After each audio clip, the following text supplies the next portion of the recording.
Assalamualaikum warahmatullahi wabarakatuh. Kami dari perwakilan kelompok 1 akan mempresentasikan materi konsep sistem informasi dari materi pertama hingga materi kelima. Sebelumnya izin memperkenalkan diri, saya Ahmad Yusron dan dilanjut. Saya Muhammad Rifka Maulana Yusuf. Saya Gani Rizky Ferrari. Saya Andri Nurikas. Saya Nandika Pratama. Saya Arya Ansori. Oke, langsung saja ke materi. Materi pertama yang akan dijelaskan oleh saudara Andri. Kepadanya saya persilahkan. Baik, bab pertama yaitu konsep dasar sistem informasi. Yang pertama, pengertian konsep. Secara etimologis, istilah konsep berasal dari kata konseptum yang berarti sesuatu yang dapat dipahami. Menurut Kamus Besar Bahasa Indonesia, konsep adalah ide atau pengertian yang dapat diabstrakkan atau peristiwa yang konkret. Yang kedua, pengertian sistem. Menurut arti kata adalah kesatuan atau kumpulan dari elemen-elemen atau komponen-komponen atau subsistem yang saling berinteraksi untuk mencapai tujuan tertentu. Selanjutnya, definisi informasi. Menurut Suartini, informasi adalah data yang dianalisis sedemikian rupa sehingga dapat memberikan makna yang memerlukannya. Selanjutnya, menurut Boy S., informasi adalah data yang telah diolah dan dianalisis secara formal dengan cara yang benar dan secara efektif sehingga hasilnya bisa bermanfaat dalam operasional dan manajemen. Selanjutnya, menurut Dadan Umar, informasi adalah suatu hasil pengolahan data dalam bentuk agregat untuk menghasilkan pengetahuan atau kemampuan. Selanjutnya, siklus informasi. Yang pertama, data merupakan bentuk yang masih mentah, yang belum dapat bercerita banyak sehingga perlu diolah lebih lanjut. Yang kedua, data diolah melalui suatu model untuk menghasilkan informasi. Selanjutnya, kriteria informasi. Agar informasi berguna dalam pengambilan keputusan, harus memiliki kriteria sebagai berikut. Yang pertama, relevan. Suatu informasi mempunyai manfaat sebagai dasar pengambilan keputusan. Yang kedua, akurat. Ketepatan dan dapat diandalkannya suatu informasi. Yang ketiga, tepat waktu. Informasi yang diperoleh terbaru dan mudah diperoleh saat dibutuhkan. Yang keempat, yaitu ringkas. Informasi telah dikelompokkan sehingga tidak perlu diterangkan. Yang kelima, jelas. Tingkat informasi dapat dimengerti oleh penerimanya. Yang keenam, konsisten. Tingkat informasi dapat diperbandingkan. Selanjutnya yaitu tingkat manajemen dan perannya dalam pengambilan keputusan. Ketika kita membicarakan tentang organisasi, kita akan mengenal istilah manajer. Dalam Kamus Besar Bahasa Indonesia, manajer didefinisikan sebagai berikut.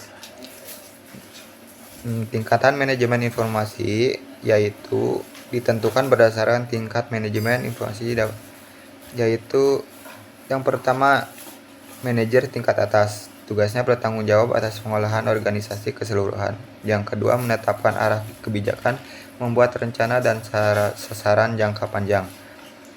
Yang kedua, manajer menengah. Tugasnya bertanggung jawab atas pengolahan organisasi berdasarkan departemensi atau fungsi tertentu. Yang kedua, membuat rencana dan sasaran operasional jangka menengah, menyusun prosedur, melakukan pengendalian, dan membuat keputusan operasional. Yang ketiga, manajer lini pertama, yaitu manajer paling bawah. Yang tugasnya bertanggung jawab atas pelaksanaan rencana dan sasaran operasional. Yang kedua, membuat keputusan jangka pendek berdasarkan arah kebijakan, prosedur, dan pedoman yang telah ditetapkan serta mengendalikan transaksi harian. Selanjutnya akan dijelaskan oleh saudara Nandika. Baik, untuk selanjutnya bab 2 mengenai konsep sistem informasi lanjutan akan dijelaskan oleh saya sendiri. Jadi sistem informasi telah menjadi bagian integral dari kehidupan modern, baik dalam konteks bisnis, pendidikan, maupun kehidupan sehari-hari. Makalah ini akan membahas konsep dasar sistem informasi, komponennya, serta perannya dalam organisasi dan masyarakat. Sistem informasi dapat didefinisikan sebagai serangkaian komponen yang saling terkait yang mengumpulkan atau mengambil, memproses, menyimpan, dan mendistribusikan informasi untuk mendukung pengambilan keputusan dan kontrol dalam suatu organisasi. Ada beberapa komponen utama dalam sistem informasi. Yang pertama ada hardware, yaitu perangkat keras komputer dan peripheral terkait. Yang kedua software, yaitu program dan aplikasi yang menjalankan sistem. Yang ketiga data, informasi mentah yang diproses menjadi output yang berguna. Yang keempat jaringan, yaitu infrastruktur komunikasi yang menghubungkan komponen sistem. Yang kelima prosedur, instruksi dan proses yang mengatur pengoperasian sistem. Dan yang terakhir 6 manusia, pengguna dan pengelola sistem. Dan ada beberapa jenis-jenis sistem informasi.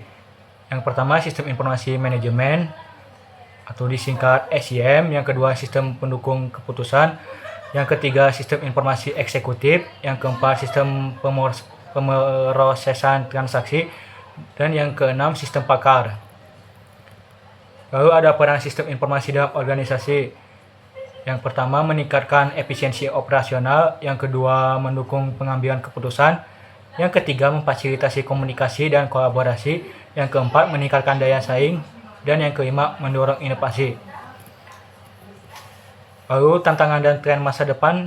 Ada beberapa tantangan dan tren dalam pengembangan sistem informasi, meliputi yang pertama keamanan dan privasi data, yang kedua integrasi teknologi baru seperti AI, IoT, dan big data, yang ketiga cloud computing, yang keempat mobile first development, dan yang terakhir sustainability dan green IT. Untuk materi yang selanjutnya akan dilanjutkan oleh Ardi. Baik, selanjutnya adalah tujuan sistem informasi pada organisasi, efisiensi operasional.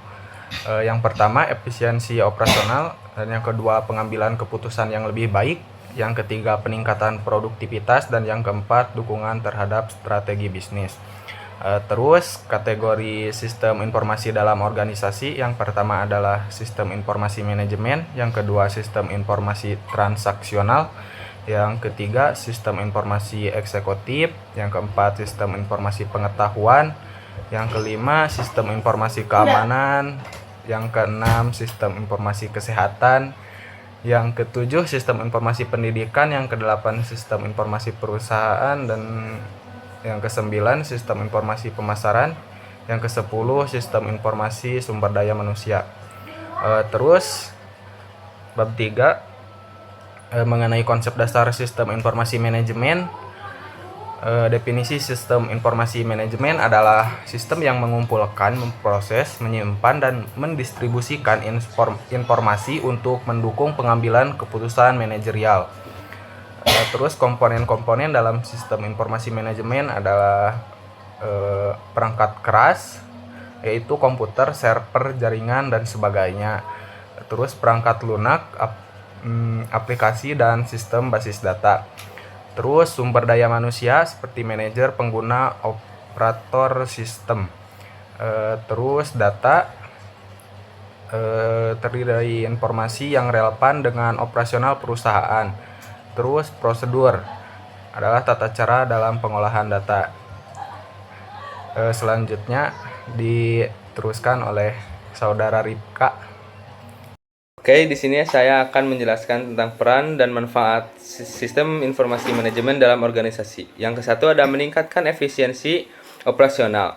Sistem informasi manajemen memfasilitasi otomatisasi proses bisnis sehingga meningkatkan produktivitas dan efisiensi.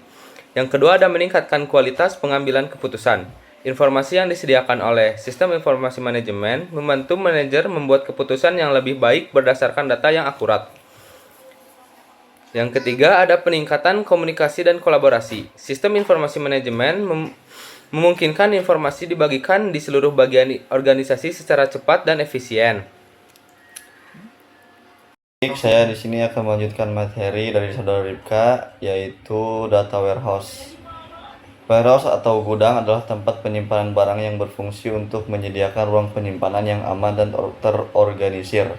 Warehouse merupakan bagian dari sistem logistik suatu perusahaan dan memiliki beberapa fungsi, di antaranya menyimpan barang untuk sementara, membantu proses distribusi barang ke pelanggan akhir, mengkoordinasikan distribusi barang untuk menghindari keseimbangan permintaan dan penawaran, menyewakan area gudang yang tidak terpakai, memberikan informasi kepada manajemen terkait status kondisi barang. Warehouse merupakan aset penting bagi perusahaan yang bergerak di jasa angkut barang.